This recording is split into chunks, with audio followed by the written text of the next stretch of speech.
Let's dive into 20 interesting facts about Kaiju No 8. Number 1. This series completely shattered sales records right out of the gate.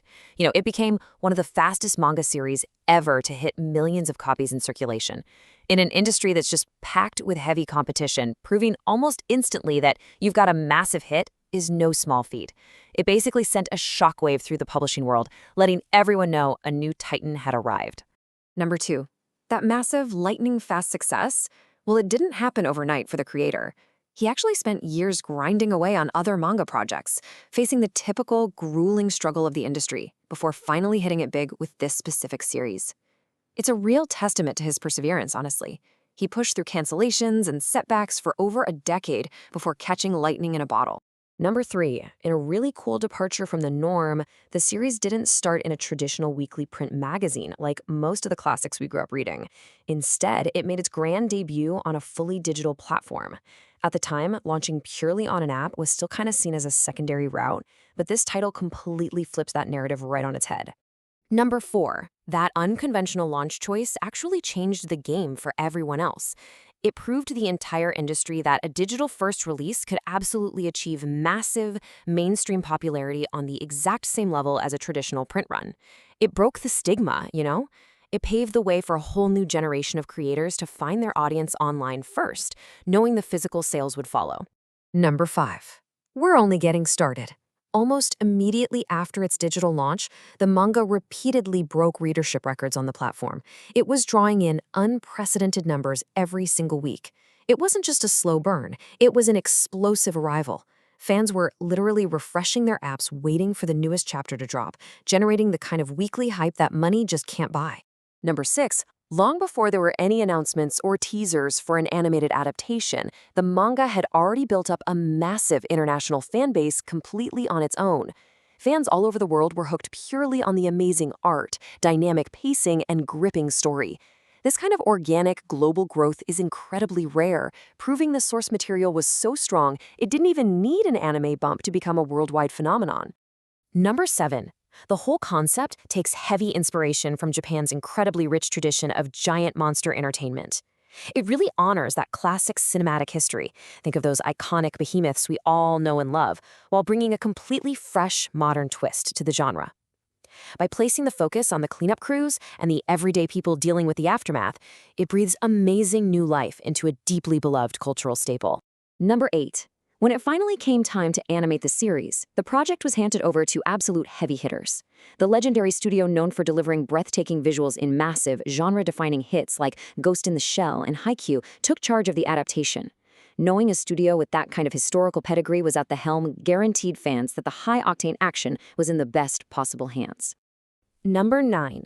The monster visuals involved a seriously exciting, unique collaboration. The studio famous for their mind-bending work on the Evangelion franchise actually stepped in specifically to supervise the monster designs. Their distinct touch ensured that every single kaiju looked perfectly terrifying and alien.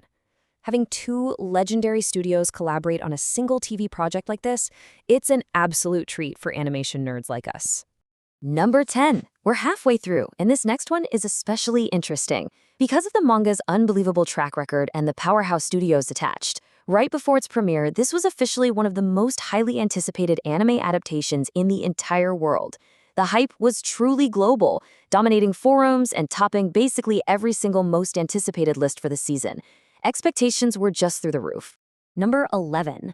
The massive wait finally ended when the anime premiered in 2024. And it wasn't just a localized release. It was immediately streamed to eager audiences globally and simultaneously. This meant fans in Tokyo, New York, London, and everywhere else could all react to the stunning animation and crazy plot twists at the exact same time, creating a truly unified, shared experience. Number 12. Exactly as predicted, it completely took over the internet. The show quickly became one of the most discussed new anime releases throughout all of 2024, flooding timelines and comment sections with wild theories and amazing fan art. It was that rare kind of show that felt like absolute appointment viewing. If you weren't watching it week to week, you were definitely missing out on the conversation. Number 13. That amazing production value we mentioned earlier, it really shines brightest in the action sequences. The anime quickly became famous for delivering incredibly large-scale, intricate battles, alongside hyper-detailed monster animation. Every single punch, roar, and explosion feels overwhelmingly impactful. The sheer sense of scale, contrasting fragile human characters against these towering behemoths, is an absolute masterclass in visual storytelling. Number 14. But it's definitely not just about the flashy fighting. Fans constantly praise how masterfully the series balances intense, world-ending action with genuinely laugh-out-loud comedy and deep emotional storytelling. It knows exactly when to drop a perfectly timed joke to relieve the tension and when to deliver a total gut punch of character development. It keeps you invested on so many levels. Number 15. Some of the most fascinating details are still ahead. In a very surprising move for a major Japanese anime production, the opening theme wasn't given to a local J-pop idol or a standard anime rock band. It was actually performed by Western artist Youngblood. Bringing in an international rock artist injected a completely unique, edgy vibe to the show's intro, immediately setting it apart right from the first frame. Number 16. And the cool music trivia absolutely does not stop there. The studio doubled down on this global appeal by bringing in another huge, internationally known group, One Republic, to perform the ending theme. This 1-2 punch of Western artists handling the opening and closing themes is super rare in the anime industry, further cementing the show as a worldwide event designed for a truly global audience. Number 17. To make those epic battles literally pop off the screen, the animation teams used a brilliant hybrid approach. The intense monster effects seamlessly combined painstakingly hand-drawn 2D animation with highly advanced 3D digital tools. This blending of classic artistry and modern tech gave the monsters a visceral, horrifying realism, allowing for sweeping camera movements while keeping that gritty, textured feel. Number 18. To keep the hype train rolling, the franchise didn't just go quiet after the explosive finale. It actually received a special theatrical compilation film release to strategically bridge the gap between television seasons. This genius move allowed diehard fans to experience the biggest, most spectacular moments on the massive silver screen with cinematic sound, keeping the series completely fresh in everyone's minds. Number 19. All of that incredible, hard-earned momentum naturally carried forward. The series is continuing its massive success with a highly anticipated second anime season officially slated for 2025. Given the staggering popularity of the arcs that are coming next, the anticipation is already reaching fever pitch. It basically ensures this series will be dominating discussions for years to come. Number 20. Beyond all the action and the stunning animation, one of the central themes driving the entire story is the beautiful, grounded idea that it is never too late to chase a dream, no matter how many times you've failed in the past.